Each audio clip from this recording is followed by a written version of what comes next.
আসসালামু আলাইকুম। আজ আমি আঁকবো গ্রামীণ একটি দৃশ্য, যে দৃশ্যের কথা ভাবতেই চোখে ভেসে ওঠে এক টুকরো শান্তি, এক টুকরো শান্তি, এক টুকরো বাংলাদেশ, যেখানে ভোরের আলো ফোটে পাখির ডাক আর গায়ের শিশিরে ভেজা সবুজ ঘাসে। একবারে গ্রামীণ চিত্র। এই ছবিটা কেবল আঁকা নয়, এ যেন এক জীবন্ত স্মৃতিচারণা।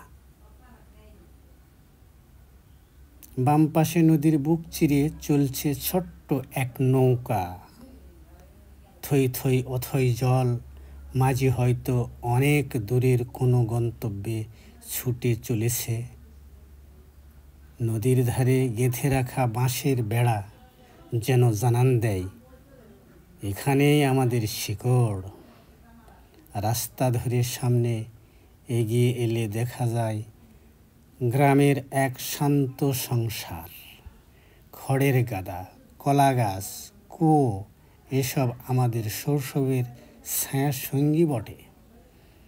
সেই কুয়ো থেকে পানি তুলে বউটি রান্নাঘরে ঢোকে, আর ছোট্ট ছেলে মেয়ে খেলা করে, গোড়াগড়ি খায় মাটিতে। সেসব দৃশ্য আজ এই ছবিতেই বন্দি, এই ছবিতেই বিদ্যমান। মন থেকে একটু লক্ষ্য করলেই বুঝতে পারবা যে এই ছবিটা একেবারে গ্রামীণ পরিবেশকে একড়ে ধরেছে। আকাশে সূর্য ডুবছে, যেন এক প্রশান্ত দিনের পরিসমাপ্তি। গাছপালার ফাঁকে দেখা যায় ছোট ছোট ঘর, 3-4টে ঘর নিয়ে তৈরি একান্নবর্তী পরিবার। সেই বাড়ির উঠোনে পাতা মাদুরে হয়তো এখনো বসে কেউ গরম ধোঁয়া ওঠা চা খাচ্ছে, অথবা সকালের নাস্তা। এই দৃশ্য শুধু একটা গ্রাম নয়, এই দৃশ্য এক হৃদয়ের অনুভূতি। এই ছবি আমাদের না বলা গল্প বলে যায়, না বলা কথা বলে যায়। যেখানে প্রযুক্তি নেই, কৃত্রিমতা নেই, আছে শুধু প্রকৃতির টান আর মানুষের সম্পর্কের মাধুর্য।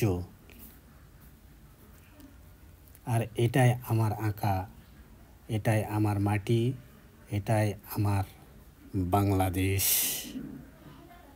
আমি চেষ্টা করেছি ছবিটি সুন্দর করার জন্য। জানি না কতটুকু সুন্দর হয়েছে, কতটুকু তোমাদের মনোরঞ্জন করতে পারবো। ছবিটিতে একটি মাত্র পেন্সিল ব্যবহার করা হয়েছে। একটি পেন্সিল দিয়ে আমি ফুটিয়ে তুলতে চেয়েছি গ্রামীণ এই বৈচিত্র্য। এই ছবিটির মধ্যে যা কিছু একটু লক্ষ্য করলেই তোমরা একেবারে শৈশবে ফিরে যেতে পারবে আশা করি।